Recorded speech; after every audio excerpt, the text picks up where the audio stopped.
Hello दोस्तों, welcome to my YouTube channel. इस YouTube channel study TKV में आप सबका स्वागत है। दोस्तों, लोग मेहनत से नहीं डरते, मेहनत के चिंता से उसको डर लगने लगता है। जी हाँ, मेहनत तो करना ही है। खाने में क्या मेहनत नहीं लगता है, पीने में मेहनत नहीं लगता है, सब में मेहनत लगता है। लेकिन उसी मेहनत का जो चिंता कर लेते ना, कैसे होगा, ये क्या होगा, कब होगा, ये सब बड़ी डेंजर चीज़ है। समझ में आ रहा है क्या? इसी प्रकार से मैं इसलिए ये बात बोल रहा हूँ कि कुछ बच्चे का रीजन होता है, क्या मालूम है, उसके अंदर में तरह तरह का कारण सूझना चालू हो जाता है। अरे मेहनत कर रहे हैं, अरे तुम मेहनत तो करो, उसका रिजल्ट घोषित करना चाहता है, उसी टाइम में उसको मिल जाना चाहिए। तो हमारे हिसाब से जो मैं प्रैक्टिकल करता हूँ, लोग को मेहनत करने में डर नहीं लगता है, उस मेहनत का जो चिंता होता है ना, वो उसको बड़ा सताता है। उसी स्थिति में कोई आदमी मेहनत करके आगे बढ़ जाता है, इतिहास रच देता है, और कुछ लोग उसको पढ़ता रहता है। तो इसलिए मेहनत करने से डरिए नहीं, मेहनत तो करना ही है, उसका चिंता नहीं करना, सीधा मेहनत कर डालिए। अब वैसे भी मेहनत नहीं कीजिएगा तो बैठले ना रहिएगा, क्या कीजिएगा बताइए। तो चलिए, आज का जो वीडियो है क्लास 10th के लिए, उस बच्चे के लिए है जिसको क्षेत्रमिति में बहुत सारा प्रॉब्लम होता है। आज मैं बेसिक क्षेत्रमिति में समझाने जा रहा हूं और कुछ क्वेश्चन भी इसमें मैं सोल्व करवाऊंगा। अगर ये वीडियो आप अच्छे से देखते हैं ना, तो शायद मैं कुछ क्वेश्चन सोल्व करवाऊंगा और उसके पूर्व पोजीशंस को दिखाऊंगा कैसे क्या होता है। और इसके बाद आपका कुछ ना कुछ क्वेश्चन मतलब एग्जामिनेशंस में छूटने वाला नहीं है। चलिए देखते हैं। क्षेत्रमिति जो होता है ना, क्षेत्र, देखिए दोस्तों, क्षेत्रमिति, क्षेत्रमिति को दोस्तों इंग्लिश में बोलते हैं मेंसुरेशन। क्या बोलते हैं दोस्तों?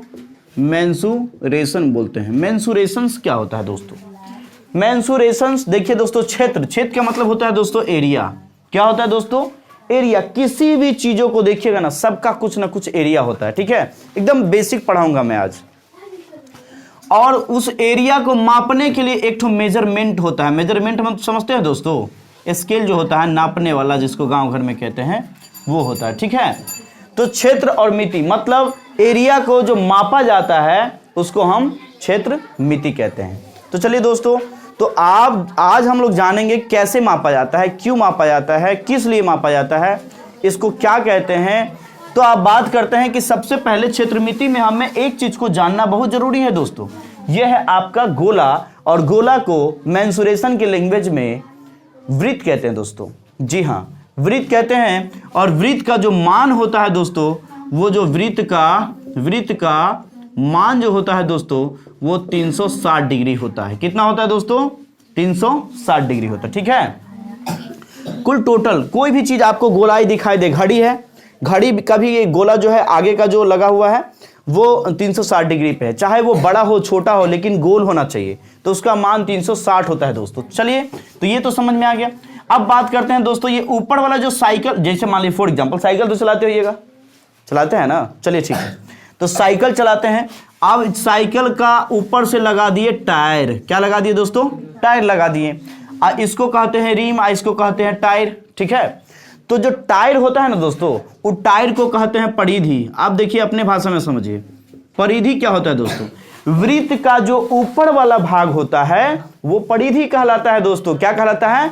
परिधि। और परिधि का जो फॉर्मूला होता है दोस्तों, वो होता है 2πr। कितना होता है दोस्तों? 2πr। तो आपको याद हो गया होगा कि वृत्त का परिधि जो होता है वो क्या होता है, मालूम हो गया होगा आपको।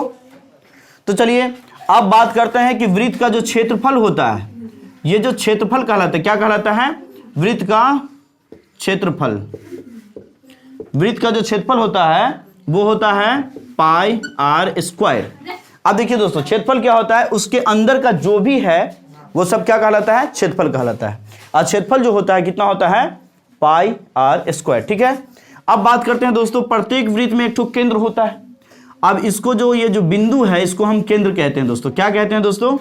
केंद्र। केंद्र क्या कहते हैं दोस्तों? केंद्र कहते हैं। और वही था आपका 360, ठीक है दोस्तों। तो चलिए बात करते हैं, हम ये भी समझ में आ गया। अब जो ये सामने से केंद्र से एक ठो लाइन जाता है, अब केंद्र में जो सटता है ना दोस्तों, उस केंद्र से जो जाता है उसको हम बोलते हैं व्यास। क्या बोलते हैं दोस्तों? व्यास। अब व्यास का फॉर्मूला होता है 2 गुना त्रिज्या। क्या होता है दोस्तों? 2 गुना त्रिज्या। 2 गुना त्रिज्या बराबर होता है व्यास। एक बात और बताते हैं, ये त्रिज्या जो है ना दोस्तों, त्रिज्या को हम आर कहते हैं। क्या कहते हैं दोस्तों? आर कहते हैं, ठीक है। तो चलिए ये भी समझ में आ गया। अब देखिए दोस्तों, यहां से मान लेते हैं एक ठो, यहां से यहां एक ठो कटा हुआ जो भाग है, जो भाग कटा हुआ होता है ना, इसको हम कहते हैं त्रिज्या। क्या कहते हैं दोस्तों? त्रिज्या। क्या कहते हैं? और त्रिज्या को हम क्या कहते हैं? आर। और ये जो भाग कटा हुआ है, अब इसमें भी मान लीजिए एक ठो और काट दिया जाएगा, वो होता है त्रिज्याखंड। क्या होता है दोस्तों? त्रिज्याखंड। अब त्रिज्याखंड जो होता है, चलिए दोस्तों मैं इधर लिख देता हूं, त्रिज्याखंड। त्रिज्याखंड का जो क्षेत्रफल होता है दोस्तों, वो होता है पाई आर स्क्वायर थीटा बट्टे 360, ठीक है। तो चलिए आप लोग भी देख लीजिएगा थोड़ा सा पाई आर, ठीक है। देखो सुनील, पाई आर स्क्वायर थीटा बट्टे 360 क्या समझ में आ रहा है? तो चलिए आप बात कर लेते हैं कि ये त्रिज्या जो है, ये समझ में आ गया, किसका? त्रिज्याखंड का क्षेत्रफल समझ में आ गया, ये केंद्र भी समझ में आ गया, परिधि भी समझ में आ गया, क्षेत्रफल भी। दोस्तों क्या है ना कि क्षेत्रमिति को हम, कुछ ऐसे भी शिक्षक होते हैं, मैं सबका सम्मान करता हूं, लेकिन क्षेत्रमिति को बहुत बड़ा भारी समझ लेते हैं। हमारे हिसाब से इसके बारे में अगर विशेषता उसको जान जाए ना, तो क्षेत्रमिति का बारूद बन सकता है बच्चा। तो चलिए ये सब ऊपर वाली सब था, ये समझ में आ गया। तो देखिए केंद्र से गया तो व्यास बन गया, केंद्र से गया तो व्यास, लेकिन अब जो है केंद्र से नहीं जाएगा। मान लीजिए कि ये वृत्त है, अब केंद्र से नहीं गया। अब केंद्र से नहीं गया तो दोस्तों इसको हम जीवा या चाप कहते हैं। क्या कहते हैं दोस्तों? जीवा। चलिए हम चाप इसको कहते हैं, चाप। क्या कहते हैं दोस्तों? ये चाप, ये माथा में लगाती है लड़की लोग, सो नहीं है ना, इसको कहते हैं चाप। और चाप का जो मान होता है वो होता है पाई आर थीटा बट्टे 180। क्या समझ में आ गया दोस्तों? पाई आर थीटा बट्टे 180 ये वृत्त का जो है क्या है? चाप है। तो ये समझ में आ गया। अब बात करते हैं दोस्तों क्षेत्रमिति में यूज होने वाले कुछ सामग्रियां समझते हैं क्या? उसमें जो यूज होने वाले कुछ प्रोडक्ट, जैसे सब्जी बनता है तो आलू प्याज खरीदते हैं ना, तो उसका यूज होने वाला वही सब सामान तो है। तो जैसे मान लीजिए इसमें यूज क्या क्या होता है दोस्तों। अब आर समझ गए, जिसको हम त्रिज्या कहते हैं। अब ये भी थीटा क्या होता है दोस्तों? थीटा जो होता है ना, वो किसी भी चीज़ों को मतलब निर्धारित करते हैं कि ये मतलब झुका हुआ स्थिति को बताता है, उसी को हम थीटा कहते हैं दोस्तों। जैसे मान लीजिए कि सीधा अगर बोल दिया जाए थीटा बराबर दे दिया है 90, बोल दिया जा सकता है कि थीटा बराबर दे दिया गया है 30। तो इस प्रकार से ये बताता है, उस मतलब उस एटमॉस्फेयर को बताता है, उस वातावरण को बताता है कि थीटा क्या होता है। समझ में आ गया क्या? अब इसी प्रकार से आर जो होता है कुछ ना कुछ दे देता है दोस्तों। जैसे आर बराबर 7 है, समझ में आ गया क्या? तो इस प्रकार से 7 है, 14 है, 21 है, या पॉइंट में 3.5 दे सकता है। तो इस प्रकार से तमाम आर की जगह पे, त्रिज्या की जगह पे दिया जा सकता है। तुम लोग भी देख लो बाबू, तुम लोग भी देख लो। तो चलिए, तो ये समझ में आ गया। अब बात करते हैं कि ये तो समझ में आ गया आपको। अब जो पाई होता है ना दोस्तों, इसको पाई कहते हैं। देखिए पाई का जो मान होता है, अब देखिए दोस्तों पाई का मान बहुत सारा होता है। अब हमें खुद भी मतलब आप अगर स्टूडेंट है तो आपको समझ में आ ही गया होगा कि त्रिकोणमिति में पाई का मान 180 होता है। किस में होता है दोस्तों? त्रिकोणमिति में। लेकिन ये त्रिकोणमिति तो है नहीं, ये क्षेत्रमिति है। तो क्षेत्रमिति में जो पाई का मान होता है 22/7 होता है दोस्तों। ये लगभग क्षेत्रमिति में पाई का मान 22/7 का ही प्रयोग करेंगे। अगर 22/7 को, अगर 22 है उसको 7 से भाग कर देंगे दोस्तों, तो बता देते हैं 22/7 की जगह पे एक जगह और यूज करेंगे। 7 का पहाड़ा में 3 बार में 7 या 21, बच गया एक, फिर 0 यहाँ पॉइंट, और एक बार यहाँ हो जाएगा आपका 7 एकम 7, बच गया कितना दोस्तों? 3, फिर 0, अब 7 चौक 28, मतलब फिर 2 बच गया दोस्तों। तो कहने का मतलब क्या है कि क्षेत्रमिति में लगभग 22/7 ही यूज करेंगे पाई का मान। लेकिन कुछ ऐसे भी सवाल होते हैं उसमें पहले दे दिया होता है कि 22/7 नहीं यूज करें, 3.14 मतलब 3.14 यूज करेंगे। इसको 3.14 नहीं कहेंगे दोस्तों। क्यों? क्योंकि पॉइंट के बाद जो संख्या होता है ना, एक एक करके गिना जाता है। इसको ऐसे जो बोलेंगे ना 3.14 तो गलत हो जाएगा। ऐसे बोलेंगे 3.14 या 3.14, इस प्रकार से आप बोल सकते हैं, ठीक है। चलिए, तो ये तो सिर्फ और सिर्फ मेंसुरेशन के खानदान को बताया हूं। लेकिन अब बात करेंगे कि इस पे क्वेश्चन कैसे बनता है दोस्तों। तो चलिए, क्वेश्चन को बनाने के लिए मैं सबसे पहले कुछ स्पेस लेना चाहता हूं। क्या इधर दिखाई दे रहा है? देखिए तो। चलिए, तो जैसे मान लीजिए एक क्वेश्चन है। एक क्वेश्चन हम बोलते हैं कि किसी वृत्त का त्रिज्या 7 सेमी है, तो उस वृत्त का परिधि ज्ञात करें। क्या बोले दोस्तों?